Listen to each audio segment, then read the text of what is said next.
ఓదానికోటి link ఉన్నది కాబట్టి కొంతకాలం ఇట్లా ఆగింది. ఆగిన తర్వాత ఈరోజు మీకు మేడిగడ్డ దగ్గర ఉన్న రిజర్వాయర్ కెపాసిటీ 16 టీఎంసీలు, ఆ తర్వాత అన్నారం 10 టీఎంసీలు, ఆ పైన 8 టీఎంసీలు దాని హయ్యెస్ట్ కెపాసిటీ. కానీ ఎప్పుడు కూడా మనం ఏదైనా రిజర్వాయర్ కానీ బ్యారేజ్ కానీ డ్యామ్ కానీ కట్టినప్పుడు దాని కెపాసిటీస్ను కొత్తగా మొదలుపెట్టినప్పుడు first year 25%, second year 25%, third year 25%, fourth year 100% of the capacity of that barrage, dam or reservoir ఏదైనా అట్లా సాంకేతికంగా చేసుకుంటూ ఫస్ట్ 25% నీళ్లు నింపినప్పుడు ఇందులో ఏం సమస్యలు వస్తున్నాయి, భూమి ఏమైనా కుంగుతుందా, దీనివల్ల ఏమన్నా డ్యామేజ్ ఉందా, ఏమైనా కొట్టుకపోతుందా ఏదో తెలుసుకో. అట్లా ఎవ్రీ ఇయర్ ఇది మెథడ్ అట్లా లెక్కేసుకొని చేస్తారు. సో చంద్రశేఖరరావు గారు 16 టీఎంసీల నీళ్లు ఇట్లా పెద్ద ఎత్తున కనిపించేటట్టు దాంట్లో నీళ్లు నిండా నింపి పెట్టి బస్సులలో అందరిని తీసుకుపోయి చూపించండి ఎలక్షన్ల ముందర. మీకు అందరు గుర్తుండాలి, ఊర్లలో నుంచి బస్సులు వేసి రైతులందరినీ తీసుకెళ్తున్నాను, రోజు జాతరలాగా తీసుకెళ్ళాను. వాళ్ళకి చూపియనికి ఆయన సముద్రాన్ని వీడికి తెచ్చినాన్ని భ్రమలు కల్పించడానికి. బ్యారేజ్ అనేది ఇంతకుముందు ఉత్తమ్ కుమార్ రెడ్డి గారు చెప్పినట్టు వాటర్ డైవర్షన్ అంటే water maybe left, water maybe divert చేయడానికే బ్యారేజ్. శ్రీశైలం, నాగార్జున సాగర్ రిజర్వాయర్లు అంటే నీటి నిల్వ చేస్తాం, నీటిని వినియోగించుకుంటాం. రిజర్వాయర్ ఆర్ డ్యామ్ అంటే నీళ్లు నింపుకొని అవసరం మేరకు కొంత కొంత వాడుకుంటూ ఏ రకంగా తీసుకోవాలో చేసుకుంటాం. బ్యారేజ్ అంటే సింపుల్ వచ్చే నీళ్ళకు అడ్డుకట్ట కట్టి ఆ నీళ్లు లిఫ్ట్ చేయడానికి అవసరమైన పంపులు లిఫ్ట్ చేయడానికి అవసరమైనంత స్టోరేజ్ పెట్టుకొని టకా ఎట్లా ఫ్లడ్ వస్తుందో అట్లా ఎత్తుకొని అవతలకు పోసుకుంటాం.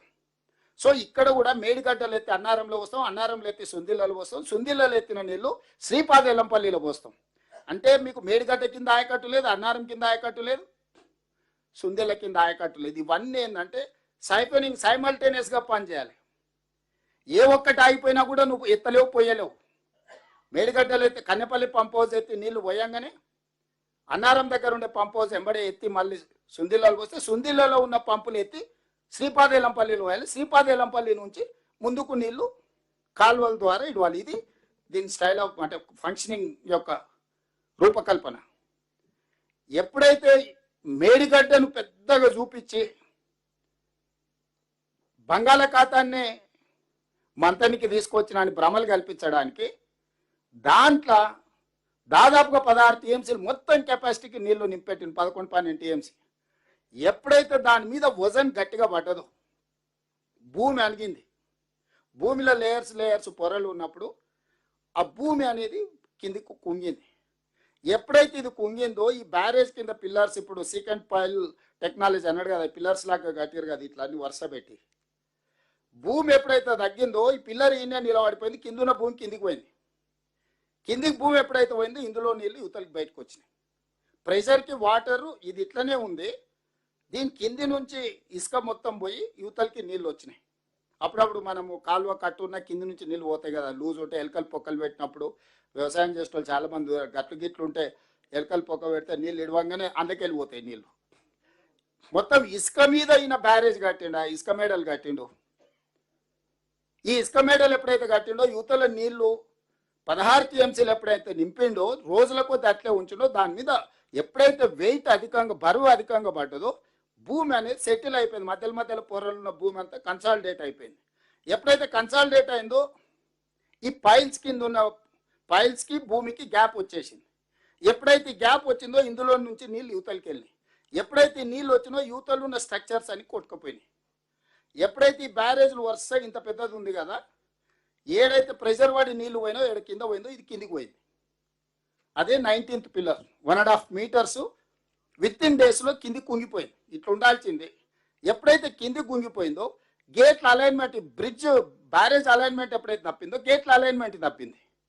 గేట్ల అలైన్మెంట్ ఎప్పుడైతే తప్పిందో అది తెరుచుకోనికే మూసుకోనికే లేకుండా పోయినాయి.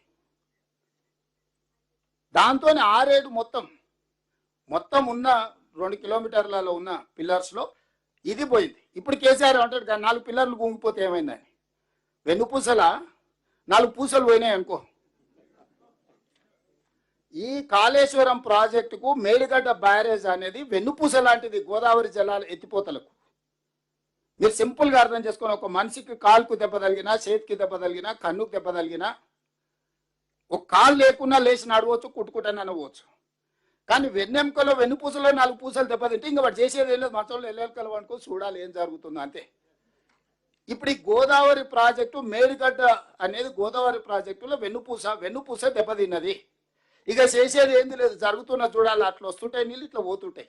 దీన్ని ఇట్లా ఆపినావు అనుకో, 80,000 పుస్తకాలు చదివిన మేధావి 9.5 ఏళ్ళు కష్టపడి ఆపితే 3 ఏళ్ళలో కట్టిన కాళేశ్వరం కూలేశ్వరం అయి కుప్పగూలింది.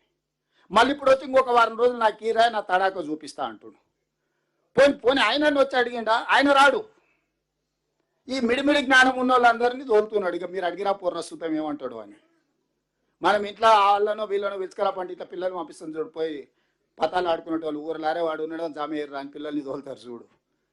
కేసీఆర్ ఈ మిడిమిడి జ్ఞానం ఉన్న వాళ్ళని తోలి ఏది పడితే అది మాట్లాడి ఈరోజు ఈ పరిస్థితికి తీసుకొచ్చిండ్రు. ఇందులో పోని మనమేమన్నా చేసినామా? 2023 అక్టోబర్ 21 నాడు, October 22 project AE Mahadevpur police స్టేషన్లో ఎఫ్ఐఆర్ చేసిండు. అని మేము కేసు పెట్టలేదు. ప్రాజెక్టు కుప్పగూలిపోయిందని చెప్పి ఎఫ్ఐఆర్ చేసిందే కేసీఆర్ గవర్నమెంట్. మహదేవ్పూర్ పోలీస్ స్టేషన్లో ఇది కుప్పగూలిందని ఫస్ట్ కేసు పెట్టింది కూడా వాళ్ళే, ఎఫ్ఐఆర్ చేసింది వాళ్ళ హయాంలోనే. మనం కూడా ఏం పోలీస్ కేసు పెట్టలే.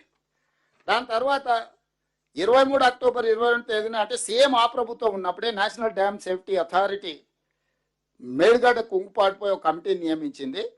వాళ్ళు నవంబర్ 1 నాడు ఎన్డీఎస్ఏ నివేదిక ఇచ్చారు, ప్రిలిమినరీ నివేదిక. ఇది నివేదిక మొత్తం ఉత్తమ్ సార్ చెప్పిండు. ఇక్కడ ఈ నివేదిక అంత ఉంది క్లియర్గా, అందులో బేసిక్స్ మొత్తం ఈ నివేదికలు ఇచ్చేసారు. ప్రధానంగా వాళ్ళు చెప్పింది ఏంటంటే, 19వ పిల్లరు 1.256 మీటర్లు ఆల్రెడీ భూమిలో గుంగిపోయింది.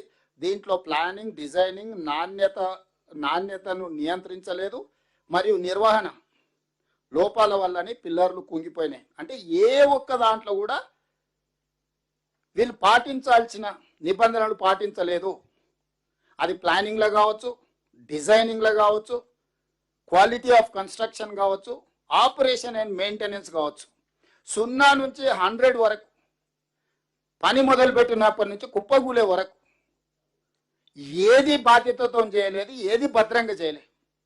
ఇది మొత్తం కుప్పగూలిపోయిందని చెప్పి NDSA, who are experts in this subject, మనందరం చూసి బాగుంది బాగాలేదు చెప్పొచ్చు, వంక ఉందా టింక ఉందా మనం చెప్పొచ్చు. కానీ దీంట్లో స్టీల్ ఎంత ఉంది, సిమెంట్ ఎంత ఉంది, స్ట్రక్చర్ ఎంత ఉంది, స్ట్రెంత్ ఎంత ఉంది.